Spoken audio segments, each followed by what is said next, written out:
නමෝ බුද්ධාය. සෙනෙද තිමිර YouTube නාලිකාවට ඔබව සාදරයෙන් පිළිගන්නවා.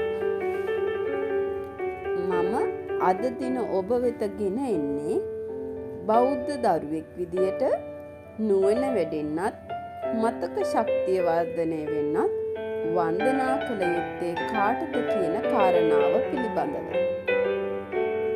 ඉතින් ආදරණීය දුවේ පුතේ, ඔබ අහලා තියෙනවද ගෞතම බුදු සසුනේ නුවණින් අග්‍රම වෙන්නේ කවුද කියලා? ඒ තමයි අපගේ සාරිපුත්ත මහරහතන් වහන්සේ. උන්වහන්සේට කල්පයක වැසි ජලයේ වැසි බිඳු ප්‍රමාණය ගණනය කිරීමේ හැකියාවක් තිබුණා. ඒ වගේම උන්වහන්සේ ප්‍රඥාවෙන් දෙවැනි වන්නේ අපගේ භාග්‍යවතුන් වහන්සේට පමණයි. පාසල් දරුවන් වගේම උසස් අධ්‍යාපනය හදාරන සියලුම දරු දැරියන්ට සාරිපුත්ත මහරහතන් වහන්සේව සිහි කොට වන්දනා කිරීම ගොඩාක් උපකාරී වේවි. මේ ගෞතම බුදු සසුනේ ප්‍රඥාවෙන් අග්‍රව වැඩ සිටි සාරිපුත්ත මහරහතන් වහන්සේට මම නමස්කාර කරමි. මාගේ නමස්කාරය වේවා. උන්වහන්සේගේ අනන්ත ප්‍රඥාවේ සත්‍යානුභවයෙන් මට කිසි කරදරයක් බාධකයක් නැතුව සුවසේ අධ්‍යාපන කටයුතු කරගන්න ලැබේවා කියා හිතන්න. එය පවා ඔය දරුවන්ට පිහිට පිණිස පවතී.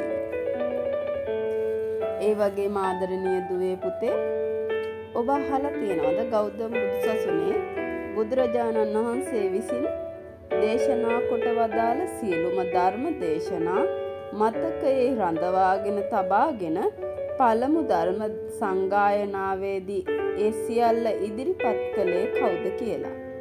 ඒ තමයි ආදරණීය දුවේ පුතේ අපගේ ආනන්ද මහරහතන් වහන්සේ.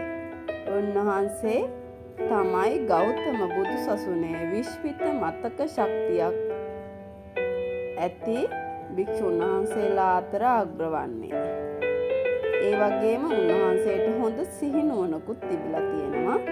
බහුශ්‍රృత භාවයකිනුත් යුක්තයි. ඒ කියන්නේ උන්වහන්සේ බොහෝ දේවල් පිළිබඳව දන්නවා කියන කාරණය.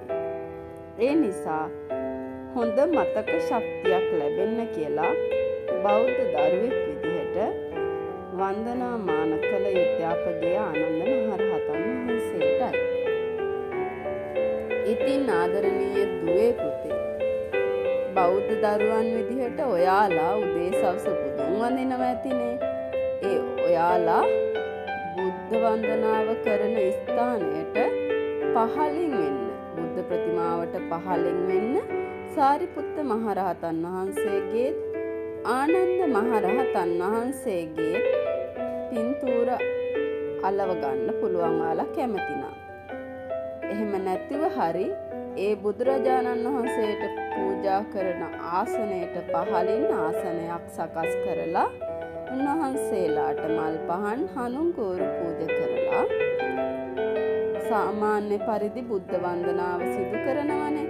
ඒ සිදු කරද්දී බුදුරජාණන් වහන්සේට මල් පහන් පූජා කරලා ඉවරුණාට පස්සේ මේ සාරිපුත්ත මහරහතන් වහන්සේටයි ආනන්ද මහරහතන් වහන්සේටයි මම මේ වීඩියෝ එකේ ඉදිරිපත් කරලා තියෙන ආකාරයට